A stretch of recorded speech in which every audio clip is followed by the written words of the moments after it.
స్వయం సిద్ధ. రచయిత రేణుకా జలదంకి. ఈ కథ 2022 ఈనాడు మ్యాగజైన్లో ప్రచురితమైంది. సుప్రజ అంటే ఆ రోజు భర్తతో విడాకులు తీసుకోవాలన్న అమ్మాయేనా అన్నారు మా వారు. అవునండి, తనే. కూతురు పెళ్ళట. మన ఇద్దరిని రమ్మని ఫోన్ చేసి మరీ చెప్పింది. తప్పకుండా వెళ్ళాలి. నీ ప్రియమైన విద్యార్థిని కూతురి పెళ్ళంటే వెళ్ళక తప్పుతుందా? దానికి తోడు నువ్వు సాధించిన విజయం, నవ్వారు శ్రీవారు. సుప్రజ దగ్గర నుండి ఫోన్ వచ్చినప్పటి నుంచి నా మనసు గర్వంతో గంతులు వేస్తోంది. ఇది నా విజయం. 2 పిల్లలు మంచి ఉన్నత స్థాయికి చేరుకోవడానికి కారణమయ్యాను. సుప్రజ కొడుకు భరత్ ఐఐటీలో మంచి ర్యాంకు సంపాదించి యుఎస్లో జాబ్ చేస్తున్నాడట. కూతురు కావ్య బీటెక్ చేసి హైదరాబాదులో ప్రముఖ కంపెనీలో సాఫ్ట్వేర్ జాబ్ చేస్తుందట. ఇవన్నీ తాను చెప్తుంటే అవన్నీ నేనే సాధించినంత గర్వంగా ఉంది. నా ప్రమేయం లేకుండానే నా మనసు గతంలోకి పరుగులు తీసింది. 30 ఏళ్ల క్రితం ఏలూరులో జూనియర్ కాలేజీలో లెక్చరర్గా పనిచేస్తున్న రోజులు. మొదటి రోజు ఇంటర్ సిఈసి మొదటి సంవత్సరం తరగతి తీసుకోబోతూ అందరినీ పరిచయం చేస్తుండగా నన్ను ఓ అమ్మాయి ఆకర్షించింది. ఆ అమ్మాయి అందంగానే ఉన్నప్పటికీ నన్ను ఆకర్షించింది ఆ అమ్మాయి అందం కాదు, 10వ తరగతిలో తనకు వచ్చిన మార్కులు. అంత మంచి మార్కులు వచ్చిన అమ్మాయి సిఈసి ఎందుకు తీసుకున్నట్లు? అదే అడిగాను. తనకు బొద్దింకలన్నా కప్పలన్నా భయమట. సైన్స్ తీసుకోవాలంటే ప్రాక్టికల్స్ ఉంటాయని తీసుకోలేదంది. ఖాళీ పీరియడ్ ఉన్నప్పుడు మాట్లాడాలని స్టాఫ్ రూమ్కి రమ్మని చెప్పాను. అలాగే మేడం అంది వినయంగా. తనే సుప్రజ. చెప్పినట్లుగానే స్టాఫ్ రూమ్కి వచ్చిన సుప్రజకు బైపీసీ తీసుకోమని, ప్రాక్టీస్ మీద ప్రాక్టికల్స్ సులభమవుతాయని, ఒకవేళ మరీ భయమైతే చేయవలసిన అవసరం లేకుండా ప్రిన్సిపల్తో మాట్లాడతానని చాలా నచ్చజెప్పాను. ఎంత నచ్చజెప్పినా ఆ పిల్ల వినకపోవడంతో కాస్త కోపం వచ్చినా ఆ పిల్ల మూర్ఖత్వానికి జాలి కూడా కలిగింది. ఆ తర్వాత మా 2 ఏళ్ల ప్రయాణంలో తను నాకు చాలా దగ్గరైంది. తరగతిలో మొదటిగా ఉండే విద్యార్థినులను ఇష్టపడని ఉపాధ్యాయులు ఉండరు కదా. ఇంటర్మీడియట్ పూర్తయ్యాక మా కాలేజీ అనుసంధానంగా ఉండే డిగ్రీ కాలేజీలోని బీకాంలో జాయిన్ అయింది. 2వ సంవత్సరం చదువుతున్నప్పుడు సుప్రజకు పెళ్ళి అన్న వార్త విని ఎందుకో బాధపడ్డాను. ఎంతో భవిష్యత్తు ఉన్న పిల్లను చదువు మాన్పించి పెళ్లి చేస్తున్న ఆ అమ్మాయి తల్లిదండ్రుల మీద బాగా కోపం వచ్చింది. సుప్రజను పిలిపించి మాట్లాడాను. అమ్మాయిలకు తమ కాళ్ళ మీద తాము నిలబడే స్థిరత్వం చదువు ఇస్తుందని, వీలైతే పెళ్ళి ఆపమని, ఒకవేళ సాధ్యం కాకపోతే పెళ్ళైనా చదువు మానవద్దని చెప్పి ఆశీర్వదించి పంపించాను. విద్యార్థినులతో పాటు కాలేజీలో లెక్చరర్లమంతా కూడా పెళ్ళికి వెళ్ళి వచ్చాం. పెళ్లి కొడుకు అందంగా ఉన్నాడు. ఇద్దరి జంట చూడముచ్చటగా ఉంది. నాకు సంతోషంగా అనిపించింది. ఆ తర్వాత అప్పుడప్పుడు తన స్నేహితుల ద్వారా సుప్రజ సంగతులు తెలియడమే కానీ తనను ప్రత్యక్షంగా చూసిందే లేదు. సుప్రజ స్నేహితురాళ్ళు కూడా చాలా ఫిర్యాదులే చేశారు. వాళ్ళ పెళ్ళిళ్లకు సుప్రజ రాలేదని, పుట్టింటికి కూడా అరుదుగానే వస్తుందని, 2 పిల్లలు, 5 ఏళ్ల బాబు, 3 ఏళ్ల పాప అని తెలిసింది. ఓ రోజు కూరగాయల మార్కెట్ దగ్గర సుప్రజ నాన్నగారు కనిపించారు. సుప్రజ కాలేజీలో చదివేటప్పుడు ఆయన మా కాలేజీకి వస్తుండడంతో ఆయన్ని గుర్తుపట్టిన నేను ఉత్సాహంగా సుప్రజ గురించి అడిగాను. ఆయన చెప్పిన విషయం నన్ను దిగ్భ్రాంతికి గురి చేసింది. సుప్రజ భర్తను వదిలేసి వచ్చేసిందట. విడాకులు తీసుకోవాలని పట్టుబడుతోందట. మేమంతా ఎంత చెప్పినా వినిపించుకోవడం లేదమ్మా. మీరు శ్రమ అనుకోకుండా మా ఇంటికి రాగలరా? మీకు ఎప్పుడు వీలవుతుందో చెప్తే నేను కారు తీసుకొని వస్తాను అభ్యర్థనగా అన్నారు ఆయన.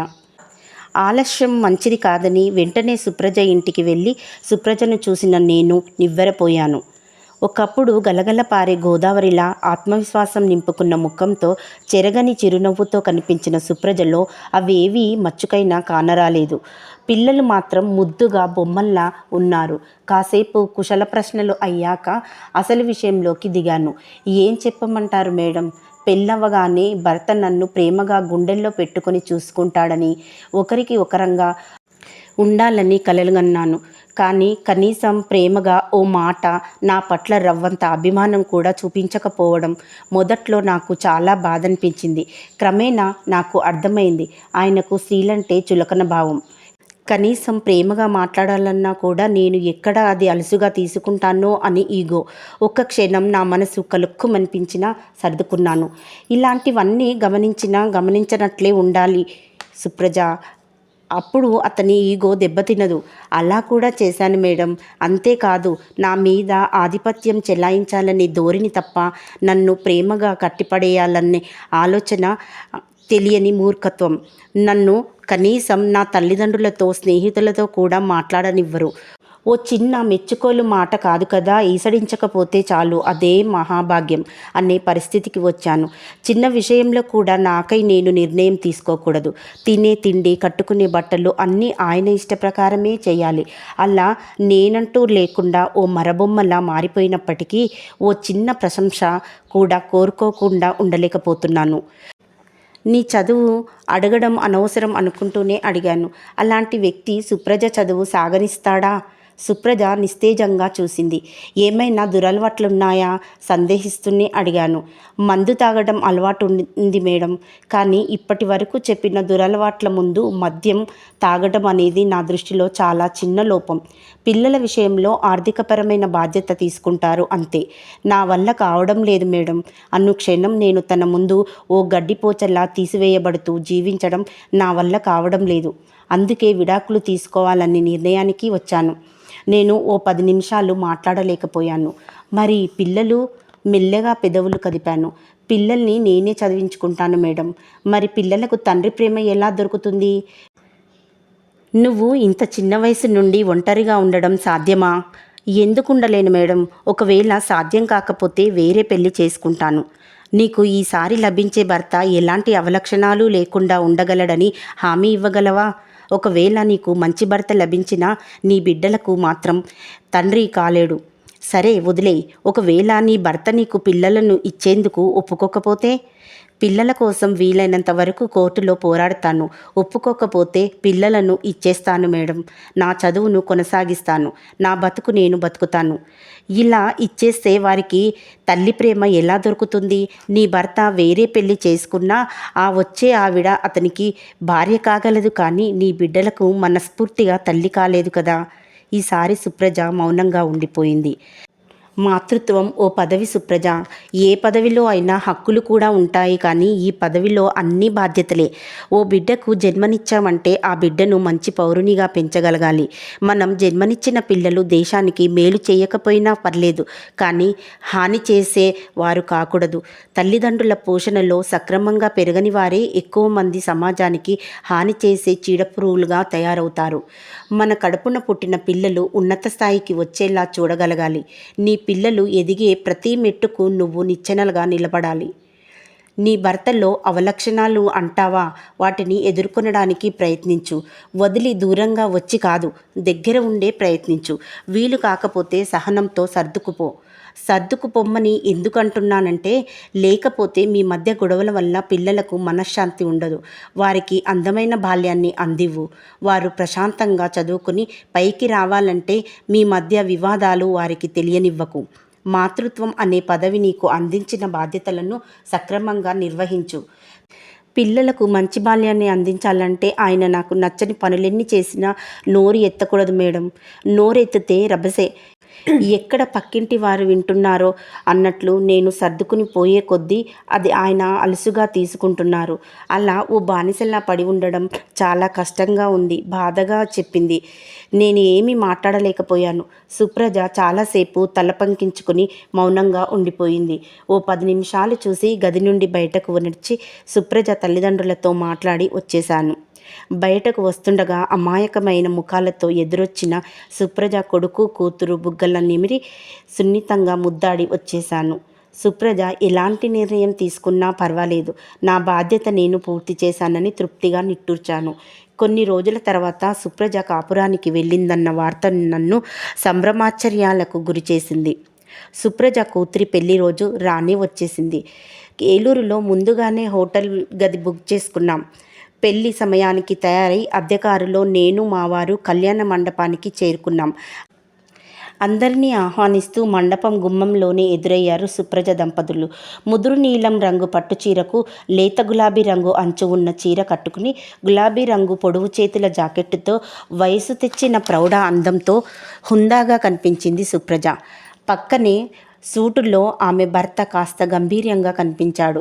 సుప్రజ నన్ను చూడగానే మేడం అంటూ వచ్చి ఆప్యాయంగా హత్తుకుపోయింది. మంచి మనసుతో నూరేళ్లు చల్లగా ఉండమని మనసుతోనే ఆశీర్వదించాను. సుప్రజ కొడుకు యుఎస్ నుంచి వచ్చినట్లున్నాడు. అందరినీ చాలా మర్యాదగా పలకరిస్తున్నాడు. పెళ్లి కూతురు చూడముచ్చటగా ఉన్నారు. పెళ్లి అంగరంగ వైభవంగా జరిగింది. స్టేజి మీద సుప్రజ భర్తతో నూతన వధూవరులతో కలిసి అభినందనలు అందుకుంటుంది. సుప్రజతో కలిసి చదువుకున్న నా విద్యార్థినులు ఒకరిద్దరు కనిపించారు. అందరితో మాట్లాడి పెళ్ళి అయ్యాక భోజనం చేసి బయలుదేరి రాబోతూ సుప్రజకు చెప్పి వచ్చేస్తానని మా వారికి చెప్పి లోపలికి వెళ్ళాను. అప్పుడే కాస్త విశ్రాంతి దొరికిందేమో. పెళ్లి కూతురు గదిలో ఒంటరిగా కూర్చొని ఉంది సుప్రజ. ఎలా ఉన్నావు సుప్రజ? సంతోషంగా ఉన్నావు కదూ? మీ వారిలో మార్పు ఏమైనా వచ్చిందా? నా ప్రశ్నకు అలాంటి సమాధానం వస్తుందని, అది నన్ను తర్వాత జీవితాంతం బాధ పెడుతుందని తెలిసి ఉంటే అడిగేదాన్నే కాదు. బాగున్నానంటే అది అబద్ధమే మేడం. అందుకే నిజం చెప్తాను. పిల్లల కోసం నన్ను రాజీ పడమన్నారు. ఆ రోజు మీరు చెప్పింది నాకు కూడా నిజమే అనిపించింది. అందుకే నా భర్త దగ్గరకు వచ్చేశాను. ప్రతి క్షణం రాజీ పడుతూ బతికాను. నా సుఖ సంతోషాలు వదిలిపెట్టినప్పటికీ పిల్లల చదువుల విషయంలో తీసుకునే నిర్ణయాల కోసం ఇద్దరి అభిప్రాయాల్ని ఒకే తాటి మీద తీసుకురావడానికి ప్రయత్నించి అలసిపోయాను. పిల్లల ఉన్నతే ధ్యేయంగా బతికాను. కానీ గత కొన్నేళ్లుగా తిరిగి చూసుకుంటే నా కోసం నేను గడిపిన ఒక్క క్షణమైనా కనిపించడం లేదు. నేను పుట్టింది ఇందుకేనా? పెళ్ళంటూ అయ్యి పిల్లలు పుట్టారంటే అతనిలో అవలక్షణాలు ఎన్ని ఉన్నా, అవమానాలు ఎన్ని ఎదురైనా ఆత్మాభిమానాన్ని పక్కన పెట్టి అవి భరిస్తూ అతనిలో మార్పు కోసం ఎదురు చూస్తూ పిల్లలను చూసుకుంటూ, ఇదేనా నా జన్మకు సార్థకత? నా జీవితంలో ఏ ఒక్క క్షణమూ నేను సంతోషంగా జీవించిన దాఖలాలు లేవు. సమాజం ఒంటరి తల్లికి విలువనివ్వదనే ఒకే ఒక్క కారణంతో భగవంతుడు ప్రసాదించిన విలువైన జీవితాన్ని నాలా బానిసలా గడిపేస్తున్న వారెందరో కదా. నాకు అర్థం కానిది ఒక్కటే మేడం. కప్పలు బొద్దింకలంటే అసహించుకునే నేను ఆ సబ్జెక్టు వల్ల నాకు మంచి జరుగుతుందని తెలిసి కూడా ఇష్టం లేకుండా తీసుకోలేక ఆగగలిగాను. మరి నిత్యం నా ఆత్మాభిమానాన్ని దెబ్బతీసే మనిషిని ఎందుకు వదలలేకపోయాను? సుప్రజ కళ్ళల్లో నీళ్లు పోయాయేమో కనిపించలేదు. కానీ నా గుండె బాధతో బరువెక్కి ఏ క్షణమైనా పొర్లేట్టుగా ఉంది. పెళ్ళికి ముందు మీరు నా శ్రేయస్సు కోరి చదువు గురించి చెప్పింది విన్నా ఆర్థికంగా బాగుండేది. వివాహం గురించి చెప్పింది విన్నా ఆత్మస్థైర్యం మిగిలి ఉండేది. ఒకటి మాత్రం నిజం మేడం. ఎవరెన్ని చెప్పినా స్త్రీ తనకు తాను స్వయంగా సిద్ధ కాలేకపోతే ఉపయోగం ఉండదని తెలుసుకున్నాను. కానీ ఒకందుకు సంతోషంగా ఉంది మేడం. నా కూతురిని కొడుకుని మంచి విలువలతో పెంచగలిగాను. రేపు నా కొడుకు ఇలా తన భార్యను మనసులేని మరబొమ్మలా చూడడు. నా కూతురు నాలా ఉండదు. తన ఆత్మాభిమానాన్ని కాపాడుకుంటూ జీవిస్తుంది. వాళ్ళు తమ పిల్లలను కూడా అలాగే పెంచగలరు. నేను నా మనసును చంపుకొని కష్టపడిన ఫలితం ముందు తరాలకు నేను అందించిన మంచి ఆశయాలతో పెరిగిన నా పిల్లలు. ఆ రోజు నేను మీ మాట వినకపోయి ఉంటే నా భర్త లాంటి వ్యక్తులే ముందు తరాలలో పునరావృతమవుతుండేవారు. అందుకు మాత్రం మీకు నేను ఎల్లప్పుడూ కృతజ్ఞురాలని ఉంటాను. ఈసారి సుప్రజ కళ్ళు ఏ మూలల్లో మరుగున పడి ఉన్న తడితో చెమ్మగిల్లాయి. మండపం అంతా పూలు, అతివుల తలలో పూలు, దేవుని పటం దగ్గర పూలు వికసించి కలకలలాడుతూ కనిపిస్తున్నాయి. ఓ మూలగా పెద్ద గాజు సీసాలో అందంగా ఉన్న సంపెంగలు అందరినీ ఆకర్షిస్తున్నాయి. ఆ పూల పరిమళాన్ని ఆస్వాదించాలనిపించి దగ్గరగా వెళ్ళాను. విచిత్రం, వాటి నుంచి ఎలాంటి సువాసన రావడం లేదు.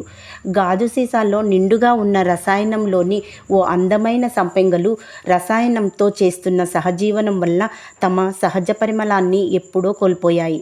అచ్చం సుప్రజల. నా మనసు సముద్రాన్ని, ఆలోచన తరంగాల్ని అల్లకల్లోలం చేస్తున్నాయి. నేను ఆ రోజు సుప్రజకు నచ్చజెప్పి భర్త దగ్గరకు పంపించడం తప్పా ఒప్పా అన్న సందిగ్ధంలో పడిపోయాను. నిజమే, సుప్రజకు తనకంటూ జీవితము, సంతోషము, స్వేచ్ఛ అవసరం లేదా?